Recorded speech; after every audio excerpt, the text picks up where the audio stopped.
배우 송하윤의 학폭 논란으로 연예계가 시끄러운데요. 송하윤의 학교폭력 폭로는 지난해 4월 시작됐죠. 송하윤 고등학교 후배 A씨는 지난해 4월 JTBC 사건 반장을 통해 2004년 8월 고등학교 재학 당시 한 학년 선배였던 송하윤에게 90분간 맞았다라고 폭로했는데요. 이에 송하윤 측은 사실무근이며 일면식도 없다라고 부인했습니다. 이후 A씨가 지속적으로 학폭 피해를 주장하자 송하윤 법률대리인 법무법인 지음 측은 지난달 22일 명예훼손, 업무방해 등 혐의로 O씨를 형사 고소했는데요. 게다가 이어 지난달 18일엔 업무방해 및 협박죄 등으로 O씨를 추가 고소하기까지 이르렀죠. 당시 해외 거주 중인 O씨는 한국에 가면 송하윤을 무조건 무고죄로 고소할 것이라고 단호한 결정을 내렸는데요. 그리고 결국 O씨는 경찰 조사를 받기 위해 입국했습니다. 하윤이 이 사건을 도와준 사람들을 해코지 할까봐 직접 왔다며 수사 중지가 될 경우 자신이 들어오지 않으면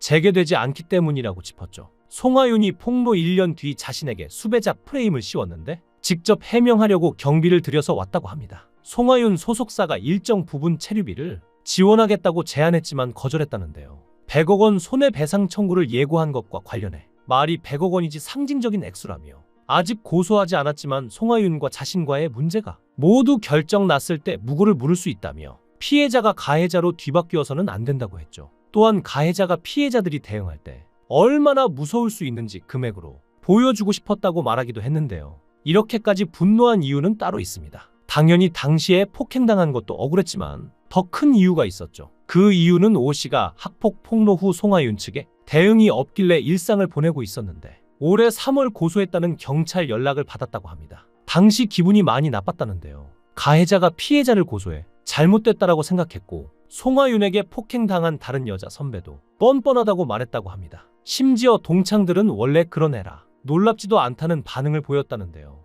O씨는 학폭 사건이 있었기에 강제 전학이 확실하고 강제 전학이지만 다른 이유일 수 있을까? 전혀 없다며 출석일수 부족은 강제 전학이 나올 수 없다고 주장했죠. 그러면서 O씨는 자신에게 보낸 고소장에 활발한 연애 활동을 위해 자발적인 전학을 갔다고 했다며 같은 학군이고 차로도 얼마 안 걸리는 거리인데 활발한 연애 활동에 차이가 있을 수 없다고 했죠. 그러면서 징계 기록이 확실하게 있기 때문에 교생이 다 안다고 주장했는데요. 그리고 학폭을 당한 것에 대해 더 자세히 증언했습니다. 확실히 기억하는 건 하복 교복을 입었던 시기였고 O씨가 맞고 난 지 얼마 안 돼 송하윤이 구정고로 강제 전학 갔다고 들었다는데요. 진실 공방이 계속되고 있는 가운데 며칠 전 SBS 궁금한 이야기 Y는 배우 송하윤의 학교 폭력 내용을 다뤘습니다. 여기에 O씨가 나와서 증언했는데요. 더 자세하게 들으니 더욱 충격적이었습니다. 제작진과 만난 O씨는 2004년 고등학교 2학년 시절 영문도 모른 채 점심시간에 불려나가 놀이터에서 약 90분가량 송하윤에게 따귀를 맞는 폭행을 당했다고 주장했는데요.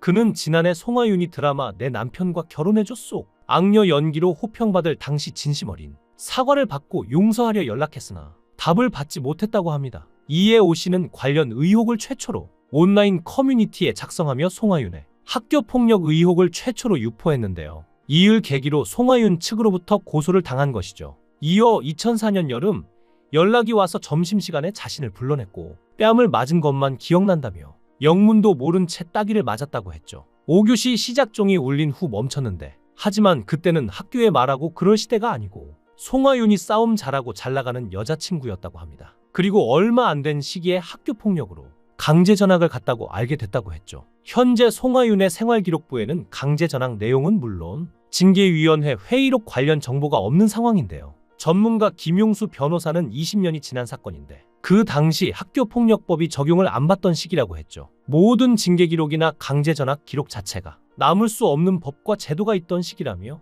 송하윤 측이 말한 생기부 징계 기록이 없대도 학폭이 없었다고 단정할 수 없다고 말했는데요. 실제로 학교폭력법은 2012년부터 적용됐습니다. 이에 김용수 변호사는 일관성이 있고 경험을 통해 알 수 있는 구체적인 진술, 목격자 진술이 제일 신빙성이 높다고 했죠. 심지어 피해자는 한 명이 아닌 것으로 추정되는데요. 공식 채널을 통해 공개된 예고편에 송하윤에게 학교 폭력을 당했던 피해자들이 모자이크 처리된 채 등장하기도 했는데요. 한 제보자는 악마죠. 야, 안 때려 이제 안 때릴게. 그러고선 또 때리고 미안하다는 말 한마디도 없었다라며 당시 상황을 설명하기도 했습니다. 또한 다른 제보자 역시 선배가 때리면 맞아야지 라는 말을 들었다고 증언했는데요. 제작진과의 통화에서 한 제보자는 전치 3주인가 라며 말끝을 흐리기도 했죠. 추가 증언이 끝없이 쏟아지고 있는 것으로 보이는데요. 이에 제작진은 송하윤 변호를 맡는 법무법인을 찾아갔지만 송하윤 측은 응대하기 어렵다며 구체적인 대답을 하지 않았다고 합니다. 최초 제보 이후에도 또 다른 제보자들의 학교폭력 폭로가 추가적으로 드러나면서 송하윤 측이 사실무근이라는 주장 말고 또 다른 입장을 내놓을지 궁금해집니다. 심지어 송하윤이 스태프가 자주 바뀌기로 유명하다는 내용의 폭로도 나왔습니다. 한 유튜브 채널에서 폭로한 것인데요. 해당 채널에 따르면 송하윤의 촬영 현장마다 해프닝이 적지 않았다고 하는데요. 한 드라마 촬영 현장에서는 따귀신을 촬영하는 과정에서 상대 배우에게 사과를 요청하는 해프닝이 있었다고 합니다. 또한 매니저와 스타일리스트가 굉장히 많이 바뀌기로 정평이 나기도 했으며 한 작품 촬영 과정에서도 여러 번 스태프들이 바뀌기도 했다면서 그의 평소 인성에 대해 지적했죠. 송하윤에게 이런 일이 생길 줄이야. 그녀가 활발히 활동할 땐 아무도 몰랐을 것입니다. 송하윤이 연예계에 데뷔한 건 우연이었습니다. 남동생의 친구가 송하윤의 사진을 미니홈피에 올리면서 방송 관계자가 이를 보고 학교에 찾아온 적이 있다는데요. 이 일을 계기로 패션지 모델 활동을 시작하게 됐죠. 2005년 예명 김별로 8부작 드라마 태릉선 수촌을 통해 배우로 데뷔하여 본격적인 연예계 활동을 시작했는데요. 오랜 무명 끝에 2012년 드라마 유령 출연부터 예명을 송하윤으로 변경했고 영화 나는 공무원이다 개봉 즈음 인터뷰에서 그 작품 이후 소속사 문제로 한때 연기를 그만둘 생각도 했을 정도로 힘들었는데 작품을 하면서 마음을 치유받았다고 했죠. 2013년 JYP 엔터테인먼트로 이적 후 2015년 드라마 내 딸 금사월에서 주호월 역할을 맡으면서 주목을 받기 시작했는데요. 원래 중간 하차가 예정된 배역이었으나 시청자의 사랑으로 종영까지 나왔죠. 이 작품이 본인의 터닝 포인트가 된 셈인데요. 사실 자칫 잘못하면 호불호가 갈릴 수 있는 배역임에도